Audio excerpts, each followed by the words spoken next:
Hello, everyone, and welcome to Game 3 in a series. This is another King of the Hill match. The games have been so fun so far that I just had to continue to cast more and more of these games together. And the last King of the Hill series, very interesting seeing different race matchups constantly. But for some reason this time around, it's been a lot of Protoss versus Zerg. So we'll see what's going to happen. This is going to be GSL's Belshir Beach Winter Edition, as Vile Yong was able to take a game off of Sniper Zenith. And it was a really interesting two-base timing. It was essentially an all-in sometime around the 12 or 13 minute mark, but it was so well executed and so unexpected on my side that I couldn't really figure out what the long-term strategy was until a little bit later.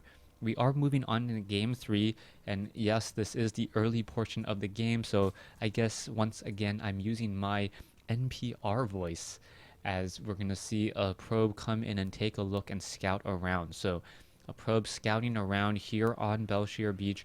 Belshir Beach most likely was the map choice of Dreamizer, who is spawning as the red Zerg player here on the top left hand side of the map, and Vile Yong spawning on the bottom right hand side of the map. So Dreamizer versus Vile Yong here on GSL Belshir Beach. Not sure if I really introduced the maps and the play already, as we now have an extractor and a spawning pool already coming down. So it looks like it will be an opening of metabolic boosted lings.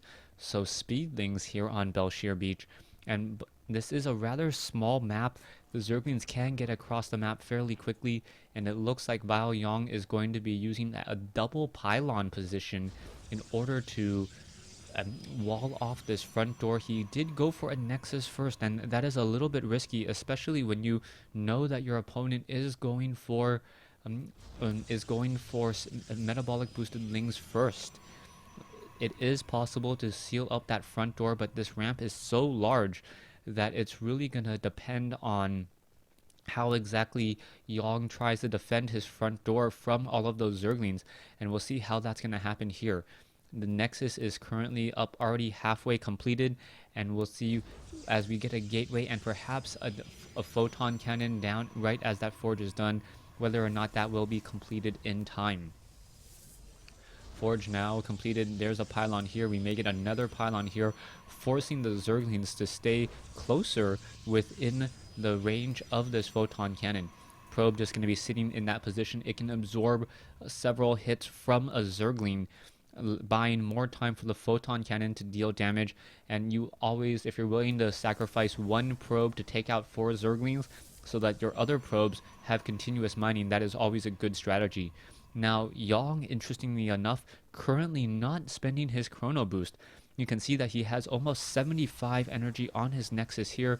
I'm curious as to what he's going to be spending his chrono boost on, perhaps on Zealots, as he's going to be getting easily up to 100 energy across, or 125 energy across these next 2 Nexus.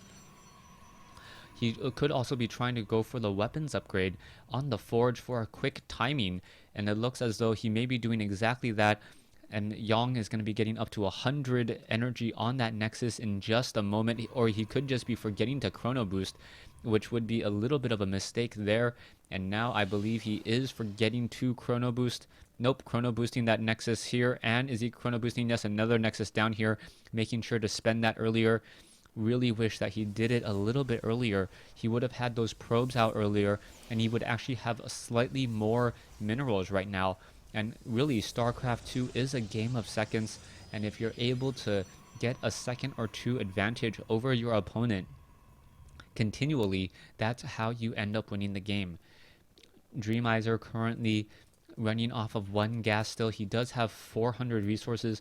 Not sure what he's going to spend it on, and I'm not sure when he's going to try to establish his next hatchery. Zerg players normally need to build that other hatchery fairly quickly in order to not fall behind in a 2-base versus 2-base situation. But it looks like Dreamizer may just be trying to go for a macro hatch, which is what I would normally expect from a Zerg at this point, getting up a macro hatch and then perhaps doing a little bit of roach pressure, but then it could just be countered by Void Rays. Right now I'm just talking a whole bunch of theory craft. We are getting up a layer now. The layer should be done in about another 40 seconds or so, and with that, we'll see what tier 2 tech that Dreamizer is going for. Overlord is in position in between these two bases. He has a fairly good idea of what is going on. Sentries still being trained, and this is all off of one gateway. So right now, Yang is really heavily invested into his economy. You can take a look at the harvester count though. It is 44 for Dreamizer versus 32. Yang perhaps needs some more buildings, and he is getting exactly that, more production buildings and a Twilight Council. Overlord now making its way in. It is going to quickly see what's going on inside the main base, but he didn't really scout much of anything, as all of the main tech buildings that he needed to spot were on the bottom right hand side of the map. Spinecrawler now coming up on the ramp. Dreamizer still staying even on bases, 48 versus 38 probes, and still not that heavy drone production as of yet. Harvester count 49 versus 40, and there's not really that much larva, and I don't see a macro hatch coming in from Dreamizer, but he is still able to keep his resources fairly low. He does have a large amount of minerals, and he may just be trying to get into, perhaps, I would say, with another 40 seconds, perhaps 7 Mutalisks in the next 40 seconds, and then try to harass with that. Stalkers, however, will have blink and level 1 weapons upgrade fairly quickly, especially if he continues to chrono boost out the blink research, and if he continues to chrono boost out that forge upgrade. You can see that the sentries quickly took down that front door cannon, and Yang has really been investing heavily into sentries, but he somehow still has a large amount of gas. So really saving those resources for those probes, as we are now getting some pylons here. Perhaps he's going to warp in some photon cannons to prevent that much Mutalisk harassment, as the third base finally being established by Dreamizer a little bit late, and we'll see if that does affect him in the long run. Zergling just getting quickly destroyed at the center tower there. Zerglings now perhaps looking to do a bit of a flank. There are queens and creep tumors all across the map. Dreamizer doing a much better job spreading out creep this time, as now we are warping in a pylon down here on the low ground. There is a little bit of room right there, as we are now getting up another proxy pylon here. Zerglings quickly push back around, and the Zerglings will be coming around that far side. So far, no observers whatsoever. The stalkers, sentries, now simply going to try to walk up that ramp, but there are way too many. Oh, able to blink up there, and now going to be forced to run back, as the Mutalisk and Zerglings were able to clean that up. I think Vile was trying to get into this position here to start warping in units. The stalkers do have blink, but they're unable to get up onto the high ground without any sight. No flying units, and now here we go. Stalkers, Zerglings, transfusions, spine crawlers continuing the fight here, and no real way to really blink up onto the high ground, and now minimizing the damage from some of those force fields. Mutalisks are now going after those stalkers. Vile Yang though is not in a good engagement. A lot of those sentries are going to take some damage there, as the force fields and the queens trying to fight back once more. Dreamizer with 4 spine crawlers on the front door, very effective at dealing with this stalker harassment, and now all really that Vile Yang can do is perhaps try to deny this third base. If he does do exactly that, it will set Dreamizer back, and now the sentries need to perhaps place down some force fields here to make sure that Zerglings do not get a good surround. Oh, nope, the Zerglings are going to be able to get a good surround there. 2 stalkers caught on the wrong side. And here we go, more units are reinforcing. There are a lot of Mutalisks in the air, currently up to 10, as the stalkers did blink and chase down. Yang still warping in more and more units, and Yang really placing down the pressure, but Dreamizer is engaging and perhaps trying to minimize his losses so far. Double pylons here, still warping in units. The hatchery does go down, as Dreamizer is in trouble. He needs to fight his way back into this game. And Yang may try to take this opportunity to set up a third base, but no, Dreamizer are going to do a bit of a counterattack of his own. Photon cannon going to quickly get destroyed, and with no units back at home, all of these probes are going to fall. Spine crawlers on the front door with a lot more spine crawlers coming in. Queens could get some transfusions. Zergling's going to try to come in. What is going to happen here? One queen gets taken down very easily. Drones now trying to join in on the fight. They need to back off, as the Mutalisks are going for a bit of an exchange. Mutalisks still flying around, could perhaps going to take down one very easy Artosis pylon. Stalkers now need to wait for those force fields, as this one pylon will get taken down and stop the production for a little while. Zerglings and drones and Mutalisk still battling it up. The spine crawlers on the ramp, simply so powerful. 300 hit points with 2 armor and with queen transfusions, keeping those units alive. Let's take a look at the harvester count. 49 versus 36. Dreamizer continuing to just fend off this attack time and time. Yong needs to pull back with those lower hit point stalkers. Mutalisk engaging, and now Mutalisk are going to perhaps be able to flank from the back as the stalkers simply try to warp back in. There's a little bit of room right there, as one Mutalisk is going to have a very bad day. Down it goes. Stalker is going to continue to just push in here. There are just simply too many spine crawlers, and Vile Yong simply using the same strategy over and over. The spine crawler count is starting to dwindle, and that is going to hurt. Drones now coming off the mineral line. Drones now being forced, or what? Drones now absorbing much of the damage as those Zerglings going to town on those stalkers, especially as the creep tumors are still there. And now, is it going to be enough? The problem is that Yong, even though he has a very high stalker count, a lot of them are in the red. And with that, while they're in the red, that glaive worm, even though it doesn't hit the stalker that is dealing or that is low on hit points, may end up getting some of that glaive worm splash. We are now at 85 to 84. Overseer has been destroyed. Vile Yong still in a dominant position so far with a much larger mineral army. Stalkers engaging against those Mutalisk. Production tab shows 22 more Zerglings coming out, but will it be in time, as the Mutalisk are now continuing to battle it out, going after those stalkers. Stalkers peeling away, doing a great job, but it looks as though the Mutalisk have reached a critical mass, as no more stalkers now coming back in. Stalkers are continuing to pull back, peel away, and absorb a lot of that damage, and letting those shields naturally recharge.